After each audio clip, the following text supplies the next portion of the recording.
And welcome back to part 2 of What If Goku Never Hit His Head. Last time with the Dragon Ball Z What If, we basically went through the life of Goku leading up to him training and meeting with Kami.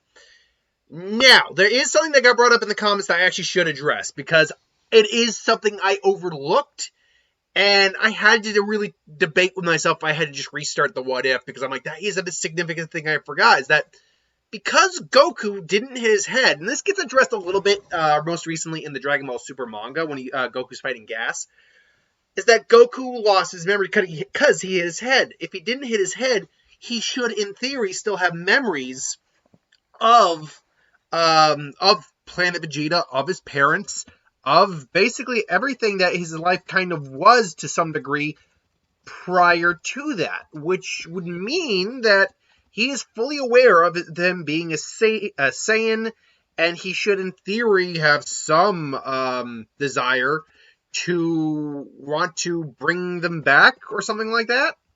So this was brought up in the comments, and it's a fair comment to make, honestly. And I had to stop and think to myself, is there any way I can justify coming to where I've stopped in the story thus far, while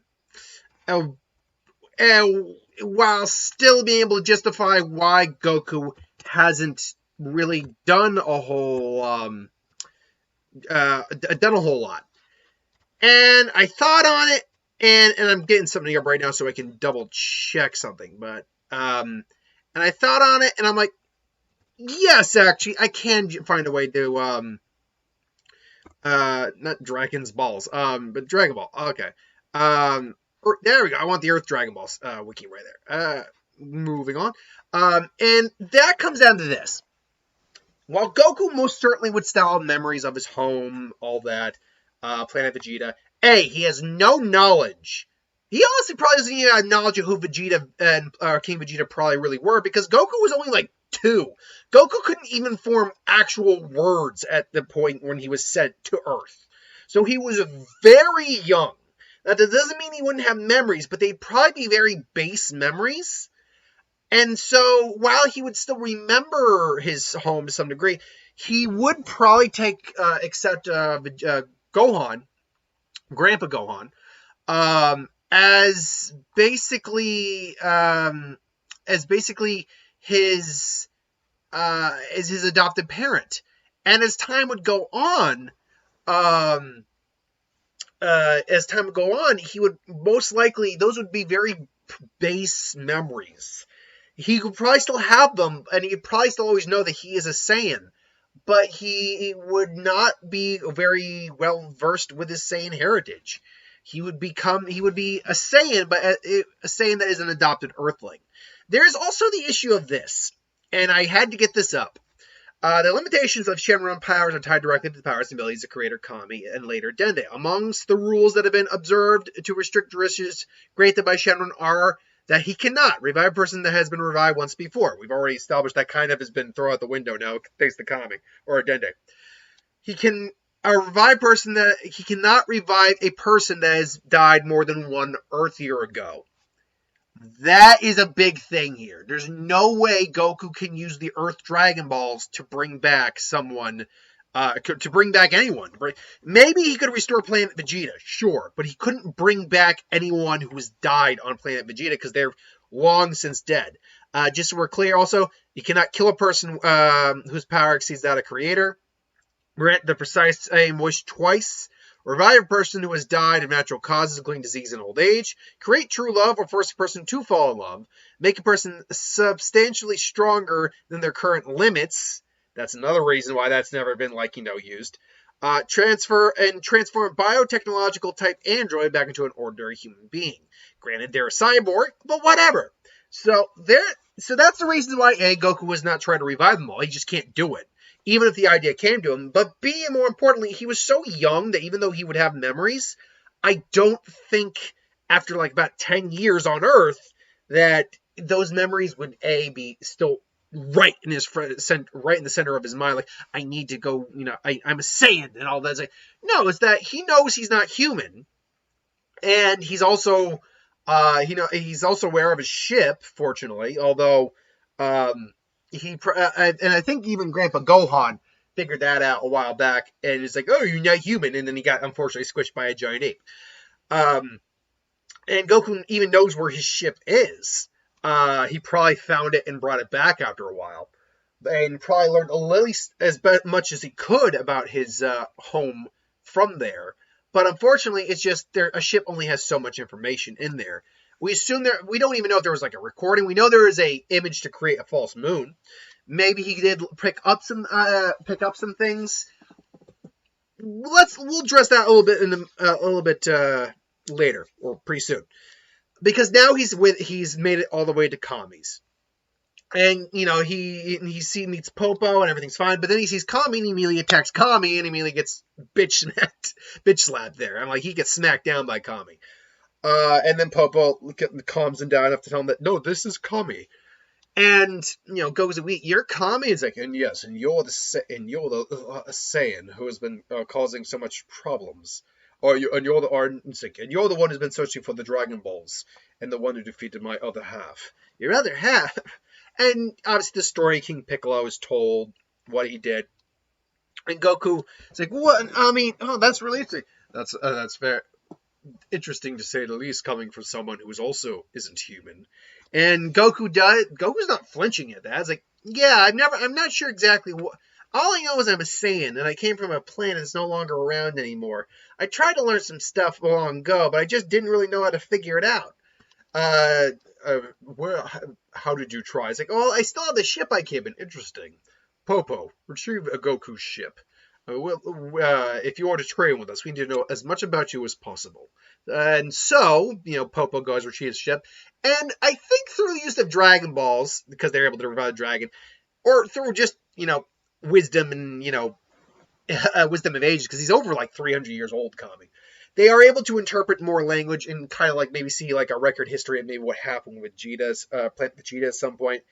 Goku is just looks maybe at a recording or something like that of his homeworld being destroyed, and he does feel, even though he's been raised mostly on Earth, he certainly feels this melancholy and this level of sorrow and anger. It's like, damn it all! It's like, damn it all!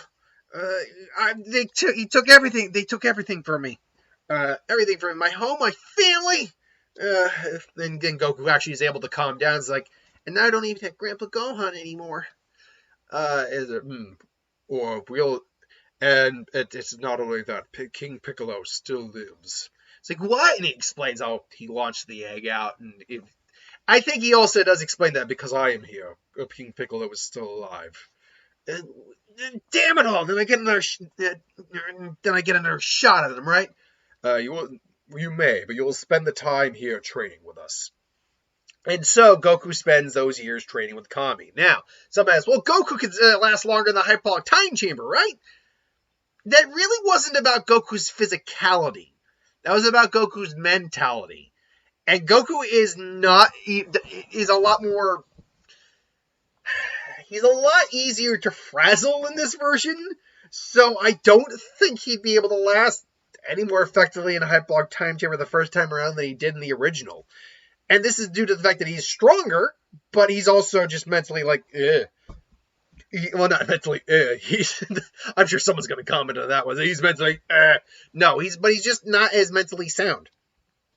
Even though he's definitely had training and definitely had some discipline, he's just not a fighter in the same sense as he is previously. He doesn't have that level of calm he had initially. But he still is able to improve drastically. I'm sure he uses the pendulum room at points. And they also address the whole Saiyan tail thing. Because Goku, knowing he's a Saiyan, knows that he will transform during a full moon. Now, the moon's been destroyed, but just like before, with the fight with him and Roshi, he learns that he can restore the moon if he grew his tail back. So, if he lost his tail permanently, that would restore the moon. Now, that being said, you could always just wish the moon back with the Dragon Balls. And Goku even brings this up, like, we could, but that would take some time, and this planet still needs the moon. That's something that never gets brought up at all. But still, Goku trains, and he trains more vigorously. Like, this Goku is definitely a Saiyan at heart to many degrees. Like, I mean, Goku's a Saiyan at heart, but you know what I mean. He's definitely got that more tenacity that like a standard Saiyan might have. People did bring up though in the comments also that we've now had in super like new information about Bardock, that Bardock was actually a good-natured Saiyan. Like, there are more good-natured Saiyans out there than we seem to believe. There's Broly, Bardock, Guinea most likely was one. So there's certainly Beat was one. So they certainly exist. But it seems like the Saiyans were still predominantly a very, battle-hungry, warrior, violent race. Anyway, so we come out fast forward now to the next tournament, and really it goes basically the same up until we get Goku versus Piccolo again. I don't really. The problem here is that the gap between Goku and Tien and Krillin wasn't strong and isn't high enough for me to see there being a big power difference between them, or a big power increase from Tien or Krillin. Maybe enough that they could be like 10 higher in their power level readings, but ultimately not enough that I would think that it would be all that different. So Goku, where is Goku right now? Because Goku's canon power level is around 260 when he fights Piccolo again. Although with the Kamehameha, it's argued that it's actually around that 914 marker, but that then begs a lot of questions there. It's implied really that while Goku got to train because of his fame life, it hindered his training a little bit. Like, he didn't get to really train like he used to. At least it's implied. Because you see the Daizenshuu power levels, and you're like, oh, he really only increased that much? To be fair, he only increased about 80 over the 3 years. But that was more about technique and things along those lines than actual power level increases. But still, I think Goku could reasonably be at around 400. I think that is a reasonable amount. I always do like those round numbers because doing it in the smaller, like 412 or 4, yeah, but that makes for some odd math. I think because he was already now at like 280, so I think an extra $120 is not out of the realm of possibility. I think that's a really reasonable number, actually. Makes him much stronger than his canon counterpart, but it doesn't make him Godsend, I am the Saiyan hero of the world. Well, technically at this point it does, but once we get to Raditz, not so much. And so, because Piccolo is still where he is, power-wise to the canon, he gets his ass thoroughly wrecked in this fight. Granted, when he turns into the giant version of himself, it does put Goku on the back foot for a bit, but he ultimately does that, saves Kami, beats the hell out of Piccolo again, and then Kami goes to kill him. Now, as I said, this version of Goku is going to have less quarrels about killing someone. He is certainly going to have less quarrels about doing that, about letting people go, all that. Because his Saiyan pride is a lot more intact, let's call it. However, he's also still Goku. He's still a generally good person. He still likes to have a rival. And plus, he knows, thanks to what Kami told him, that if Piccolo is killed, Kami's going to die, and that means the Dragon Balls don't work. And right now, we can't have that. So Piccolo gets to live. He swears vengeance. Him and Chi-Chi get married, have Gohan. All's well that ends well. So that leads us now into the beginning of Dragon Ball, which is where things are going to start getting different. Now, Goku being as strong as he is means the rest of the gang is probably stronger. They are not by a major margin, but by a big enough margin that you could notice it on a scouter. Krillin, I believe, was 201 or 203. I'm going to say 203. I'm going to put Krillin around 230. I'm going to put Tien at an even 300. We don't know Child. So Yamcha was 177. I'm going to just put him at an even 190. Yamcha, we know, isn't as... Yamcha stopped being a serious martial artist right around the Saiyans, after the Saiyan saga. And that's just due to his nature and like doing other things to make money. Piccolo, though, will have been training harder to match Goku. In the original, his max was about 104, besides, Mustang Compose and stuff like that. Here, I'm going to be looking at more around 550. Goku, meanwhile's max is probably more closer to about 650 to 700. Now, the reason for that is because he's just got that more tenacious Saiyan nature. I think he spends a little bit more time training and a little bit longer time training. Plus, if we look at the math of how much Goku actually Goku grew, roughly speaking, from 260 to about 412. He grew in the neighborhood of over 50%. Like, he grew, based on that number, about 60% of what his base was. So if you do the math, roughly speaking, 400, roughly 60% of that. And I gotta just do the math real quick on my head on that. 240. That would mean that's a 240, so that means it'd be 640. We'll make it an even 650 for even math. So that evens out about right. So anywho, Goku flies on Flying Nimbus. Will go on to meet the gang. Everyone's there. Everyone's happy. Raditz, though, shows up, and they sense his energy, and he picks up Goku's energy, which immediately is suppressed thanks to his weighted gi, which I think is probably just going to be 500 even for being suppressed, which is still reasonable. Actually, for saying, I mean, he'd still be low class, but the Raditz is actually impressed that, Goku's actually that strong. And, I finally found you, Kakarot!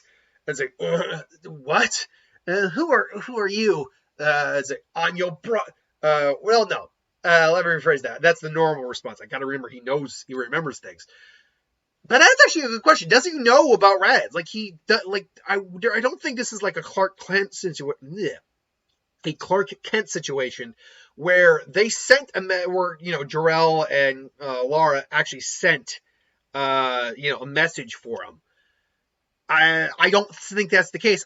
Did he even meet Raditz as a kid? Because he was in a birth pod, a little birth chamber when we saw him in Super, like at their residence. So, I mean, does he even have any memory of Raditz? Did he ever meet Raditz? We know he's probably got some memory of his mom and dad, but I would be really surprised if he actually had any memory of Raditz. I really would. Now, Raditz obviously knew he had a brother, and this is that brother. But, and maybe Goku is somewhat aware of the fact that he had a brother, but it's like, don't you? That's right. We never fully. So in this introduction, who are you? It's like, that's right, Kakarot. We never fully were introduced. I am Raditz. Raditz, wait. Why does that name sound familiar? You should. I'm your brother. Brother? No, I remember your name, but I never met you. And then Goku actually flies up. It's like, it's so good to see you. It's like, yes. Raditz is like really surprised. Oh my god! I've wanted to meet you guys for so long. I mean, tell me, what's mom and dad like? I mean, I only kind of remember them a little bit. Were they strong? Were they important? Like, and how you been? Where you been? Like, and Raditz is like, what is he doing? Raditz is like, this is not how normal Saiyans act. Like, my dad was definitely a lot kinder, but even he wasn't like all huggy and gropey like that. Like, what wasn't like, except for mom. But what are you doing? Oh, I'm fine. Look, I need to know, why haven't you taken over this planet yet? Taken over? Wait, what? Oh, yeah. And then Goku remembers, because he did get some information from the same pod. It's like, yeah, that's right. We were sent out. To take over these planets, weren't we? Like, of course we were, Kakarot. That's the whole point. We work for a benefactor. He hires us to conquer planets so we can sell them. And Goku actually hardens up a little bit and just goes, "You mean Frieza?" And of course you know of him. But wait, how do you not know of me but know of him? And then Goku says, like, well, unfortunately, my pod didn't have any information on you. On anyone specific to me, but it did have information on what happened on planet Vegeta. And plus, with a little bit of help, I was able to place things together. It's like, I'm never going to forgive him for what he did. He took away mom and dad. He took away our home. And, Rad's just actually surprised. Like, you're mad, Kakarot. We have a good thing here. Yes, we may have lost a planet. We may have lost our planet and mother and father, and that's regrettable. But we're warriors. And it's our job to conquer. Besides, even the strongest of, even Vegeta, the strongest of us couldn't even come close to Vegeta, to Frieza's power. It's like, and so you just do what he says. It's like, this the hell with that. I'll train till my dying day until I can. So I'm strong enough to beat him when I eventually meet him. It's like, are are you insane, Kakarot? And he just suddenly reads, and Raditz, like this, everyone's just wondering what's going on here at the moment, because this is not the interaction Raditz was expecting. Granted, the first canon reaction is not what he was expecting either, but this was not the argument that he was expecting to have. And it's like, hold on. I came here reading your power level. You have a power level of 500. I'll admit, Dad said you only had about a power level of 2 when you were a child, but and to gain 500, I will admit that's impressive. But you're not even as strong as I am. I'm at least 3 times stronger than you, Kakarot. Well, this isn't even my full power. It's like, really show me. And he all of a sudden takes off his wig and stuff just to show off. It's like 650. That's stronger, but still, Kakarot. Do you know how strong Frieza is? Neither do I. Oh, but here, I can give you this. Vegeta has a power level of 18,000. He's literally 10 times, tens of times stronger than you, and he is dwarfed by Frieza. Do you really honestly think you could take him on? If he's that strong, then I'll just train for the day that I'll eventually beat him. I still have my ship. I can easily go out there and find him if I had to. And Raditz is just like, you're absolutely mad. I've been saying that for years. And Piccolo's like, oh, hey, Piccolo. Damn it. What? I was like, what? It's good to see you. Have you met my brother? Yeah, we met. Right. Oh, the Namekian, yes. Look, I'm only here to give you an opportunity to join up with us, Kakarot. You still have time. It's not too late. All you have to do is kill it.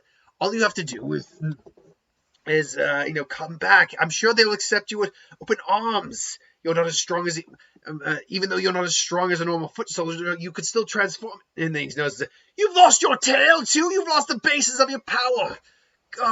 Kakarot, why? Why did you do this? It's like and then Goku actually says like, I don't have a lot of memories of Mom and Dad, but I still miss them, and I miss our home. But this is my home now. This is my family. I have a life here, Raditz. We can have a life here. You can have a life here, brother. And he's trying to get to Raditz, and Raditz just looking at it. And Raditz is not fully convinced, but he's also not just completely against this idea either. Because he can see how strong Kakarot's gotten since he was a kid. And if he's serious about all this, he's serious about training and all that stuff. I mean, he could always get stronger, but still, it's like, you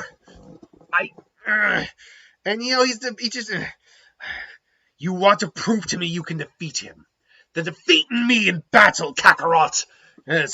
Show me. And it's like, what? It's like, you heard me. And he immediately just powers up to his full powers. And Goku, Piccolo says like, beat me one-on-one.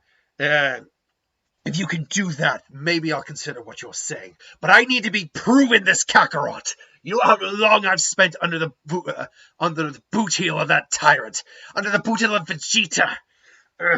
But I've done it because I can't do anything, Kakarot. I am not strong enough. So prove me wrong. If you can beat me, then maybe I'll hear what you're give what you're saying more than just a second thought. And Goku just looking his brother up and down, just like, he's just looking at him, just, it's like, it's a deal. It's like, Dad! It's like, it's okay, Gon. Dad's just gotta have a talk with his brother, okay? Gotta go talk. By the way, this is your uncle. Say hi. It's like, he just totally changes his demeanor. He's like, yeah, that's your nephew, by the way. That's my son. It's your nephew, bro. And Red's like, and he actually just stops, like, I have a nephew. Oh.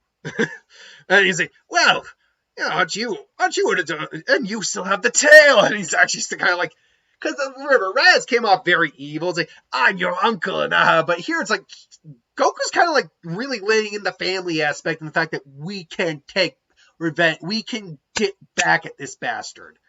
And Mom and Dad would have wanted us to like fight back. They wouldn't have wanted us to be slaves. And Goku throws that down there too, and that really strikes a bit of a chord to Raditz. I'm sure Raditz at least had some sort of relationship with Bardock, however minor or major it may have been. And so, very well then, and you pick the battle. I'll allow you to pick the battle around Kakarot. And so they fly off. And, the gang kind of, follows in suit, to watch this. Because they're like, what's going on here? And Goku just explains everything. I told you that I'm not human. And this is my brother from another planet. So, yeah. That is where we're going to end part 2 with Goku and Raditz having the brother face off. And Piccolo's still going to be watching. Piccolo is like, but he's going to be watching this. So, anyway, thanks for watching. Hope you enjoyed. I spent too much time having to clarify why I had to keep things the way they are. Otherwise, we could have gone farther and actually taken care of the fight. But anyway, thanks for watching. Hope you enjoyed. Like, comment, share, subscribe. As always, you want us to review something, put in the comments below. Let us know. We'll do a review of it at some point. Hit that bell if you want to be notified. Thanks for watching, and I'll see you next time.